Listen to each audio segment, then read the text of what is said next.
Bonjour à tous, j'espère que vous allez bien. J'ai le plaisir de vous retrouver aujourd'hui pour une nouvelle vidéo du C'est lundi que lisez-vous. Alors la semaine dernière, je vous laissais sur Maudit soit-elle de Vincent Dezombre aux éditions Scrinéo, que j'ai obtenu dans le cadre d'un partenariat avec les éditions Scrinéo et avec Livre Addict. Donc mon avis n'a pas changé, il reste très positif, j'ai vraiment beaucoup aimé ce thriller. C'est un premier roman, donc l'auteur doit encore trouver son style, mais je trouve que c'est vraiment un très bon premier roman. J'ai trouvé l'enquête assez sympa, menée par un journaliste et par son ex-femme, pas par un policier. J'aime en fait ce côté rural avec des secrets de famille, une congrégation religieuse un petit peu inquiétante. Donc non, vraiment c'est une très très bonne découverte que je vous conseille si vous aimez les thrillers ruraux entre guillemets. Ça se passe en fait dans la région de Tours en France et dans les années 86. Voilà, donc première lecture très très très bien. Ensuite, comme j'ai eu une semaine un petit peu chargée, un petit peu difficile, avec pas mal de soucis personnels, j'ai complètement chamboulé ma pile à lire. Je n'ai gardé que les lectures plaisir qui me faisaient vraiment envie. Du coup, j'ai sorti Sérum, donc saison 1, épisode 1 de Henri Levon et Fabrice Mazat aux éditions J'ai lu. Et donc c'est une très très très bonne découverte. Je savais que ça me plairait. Donc dans ce premier épisode, en fait, l'auteur pose toutes les bases et propose en fait au lecteur de faire connaissance avec tous les personnages de l'histoire. Donc il s'agit en fait, l'histoire commence lorsqu'une jeune femme se fait courser en fait dans les rues de New York. Ça se passe à New York de nos jours. Et qu'elle se fait tirer dans la tête au pied d'une statue dans un parc à New York. Elle ne meurt pas, mais elle devient complètement amnésique. Et donc on suit Lola, qui est une enquêtrice au NYPD, qui donc a pour mission de premièrement retrouver l'identité en fait de cette jeune femme qui n'a ni papier ni empreinte digitale parce qu'elles ont toutes été effacées, et comme elle ne se souvient de rien, elle ne sait plus qui elle est. Cette deuxième mission donc à Lola, c'est de retrouver qui veut du mal à cette jeune femme, et donc elle va demander de l'aide à Draken, qui est un psy un petit peu bizarre, un petit peu inquiétant, qui a apparemment inventé un sérum qui agit en fait sur la conscience. Donc on n'en sait pas beaucoup plus en fait à la fin de l'épisode 1. Du coup j'ai acheté l'épisode 2 pour savoir, parce que c'est un livre que j'ai lu en une soirée. Du coup donc ça se lit vraiment très très bien. Et j'avais vraiment très envie de connaître la suite. Du coup, je me suis pris l'épisode 2 que je lirai, je pense, dans le courant du mois. C'est pas trop pressé. Ensuite, j'ai sorti donc le cercle littéraire des amateurs d'épluchures de patates de Marianne Schaffer et Annie Barrows aux éditions Nil. Donc c'est un roman épistolaire qui se passe en 1946, donc au tout lendemain de la fin de la Seconde Guerre mondiale.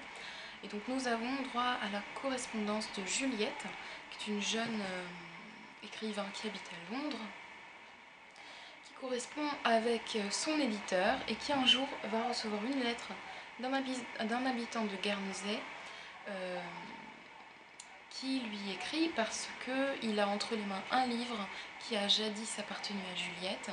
Et donc il engage une conversation et il commence à lui parler du cercle littéraire des amateurs d'épluchures de patates de Guernesey, qui a été créé en fait pour échapper au contrôle des occupants nazis, parce qu'il faut savoir en fait que Guernesey était une île qui a très vite été occupée entièrement par les nazis pendant la guerre, qui a été coupée du monde.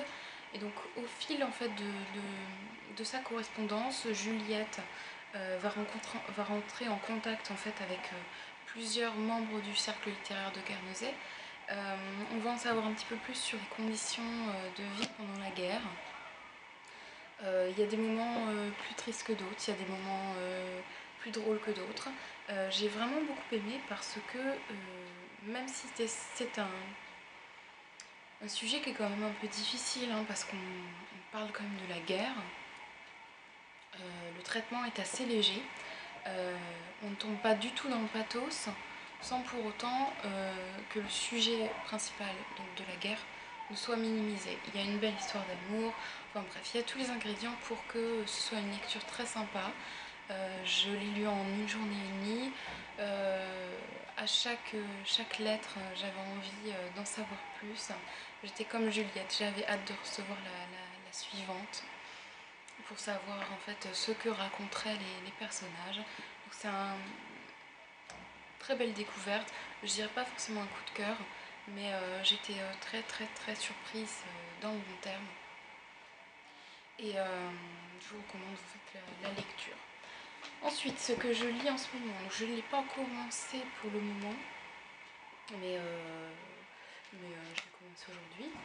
Donc je lis La couleur des sentiments de Catherine Stockett aux éditions Jacqueline Chamblon. Donc d'après ce que j'ai compris, c'est l'histoire d'une amitié entre une jeune bourgeoise blanche et deux bonnes noires dans les années 60 dans le Mississippi, donc alors que les lois raciales sont encore en vigueur aux États-Unis. C'est un livre qui rentre dans le Baby Challenge littérature contemporaine de Livre Addict. Donc je vais lire ça et je vous dirai ce que j'en pense.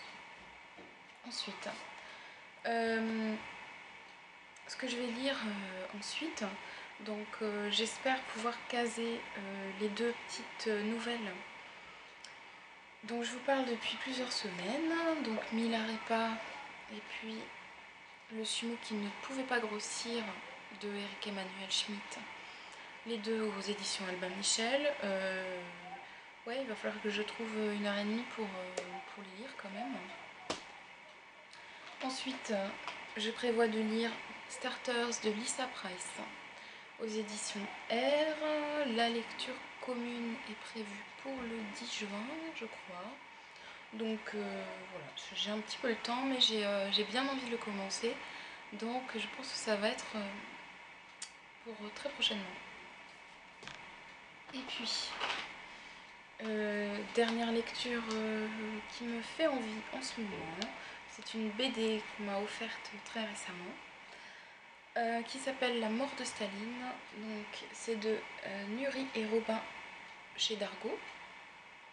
Et donc c'est une BD qui traite d'un fait historique réel, donc c'est-à-dire la mort de Staline en 1953.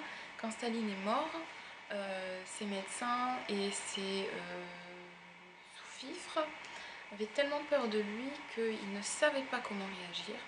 Et donc pendant 3 jours, Staline est resté sur son lit de mort, entouré de ses médecins et de ses conseillers qui ne savaient pas quoi faire.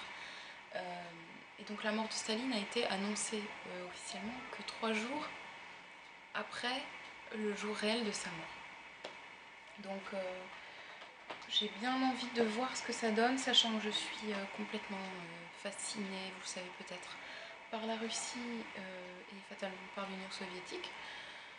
Du coup, voilà, j'ai hâte de lire cette BD et de voir ce que ça va donner. Voilà pour mon C'est lundi. C'était assez court, je crois, mais riche en lecture. Donc, je vous souhaite à tous une bonne semaine et de bonnes lectures. Je vous dis à très bientôt dans une prochaine vidéo. Ciao!